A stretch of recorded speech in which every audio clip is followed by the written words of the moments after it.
নমস্কার বন্ধুরা, আমি অরিন্দম চলে আসলাম আজকে 2023 সালের প্রাইমারি টেট দুর্নীতি প্রশ্ন ফাঁস নিয়ে বিরাট একটা গুরুত্বপূর্ণ আপডেট।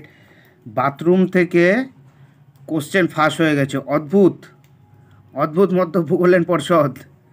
বলছে পর্ষদের যে কোশ্চেন যে ফাঁস হয়ে গেছিলো দুপুর 1টার মধ্যে, যে কোশ্চেন যে বেরিয়ে গেছিলো সেই কোশ্চেন নাকি বাথরুম থেকে বেরিয়ে গেছে। অদ্ভুত মন্তব্য করলেন পর্ষদ। প্রশ্ন ফাঁসে কি ভুয়ো শিক্ষক, মানে প্রশ্ন ফাঁস করতে শিক্ষক নিয়োগ করা হয়েছে এমনটাই দাবি করছে পর্ষদ। সো ভিডিওটা আপনাদের কাছে খুবই গুরুত্বপূর্ণ হতে চলেছে। পর্ষদ সভাপতি গৌতম পাল মহাশয় এই প্রশ্ন ফাঁস নিয়ে কী বললো A to Z আপনাদের সামনে তুলে ধরবো। সো ভিডিওটা স্কিপ না করে প্রথম থেকে শেষ পর্যন্ত দেখুন। টেটের প্রশ্ন ফাঁসে কি ভুয়ো পরীক্ষার্থী জড়িত? প্রশ্ন পর্ষদ কর্তার।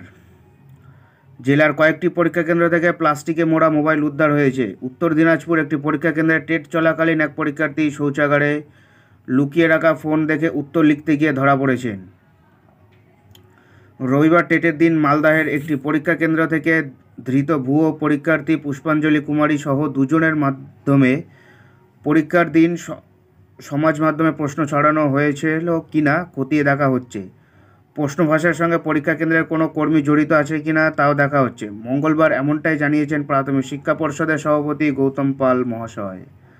গৌতম পাল বলেন, যারা ধরা পড়েছেন তাদের চক্র কিভাবে কাজ করে তা দেখা হচ্ছে। এই কলেজের কোনো কর্মী ঘটনার সাথে জড়িত থাকতে পারেন। জেলার কয়েকটি পরীক্ষা কেন্দ্র থেকে প্লাস্টিকে মোড়া মোবাইল উদ্ধার হয়েছে। উত্তর দিনাজপুর একটি পরীক্ষা কেন্দ্রে টেট চলাকালীন এক পরীক্ষার্থী শৌচাগারে লুকিয়ে রাখা ফোন দেখে উত্তর লিখতে গিয়ে ধরা পড়েছেন। পর্ষদ সভাপতির প্রশ্ন, এই মোবাইলগুলো কিভাবে পরীক্ষা কেন্দ্রের ভিতরে এলো? পরীক্ষার দিন মোবাইল নিয়ে ঢোকা নিষিদ্ধ ছিল। পরীক্ষার আগের দিন কেউ মোবাইল পরীক্ষা কেন্দ্রে গোপনে রেখে আসেনি তো? গৌতম পাল মহাশয়ের দাবি,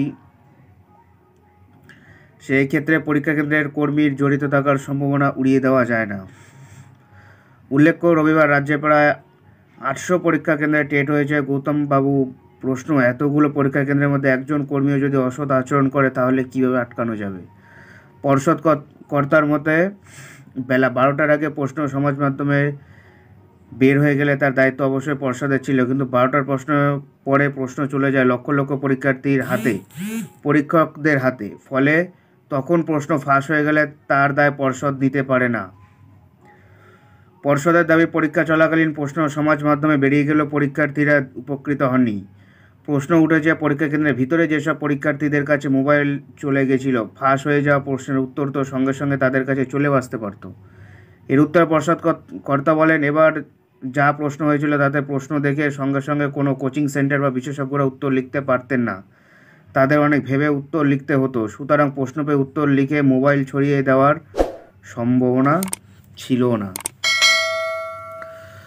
সো বন্ধুরা, এটাই হলো কি আজকেকার আপডেট। সো এরকম আপডেট পেতে হলে অবশ্যই আমাদের চ্যানেল নিউজ আর অরিন্দমকে সাবস্ক্রাইব করে আমাদের পাশে থাকবেন। দেখা হচ্ছে পরের ভিডিওতে। ভালো থাকবেন সবাই। জয় হিন্দ, বন্দে মাতরম, ভারত মাতা কি জয়। নমস্কার।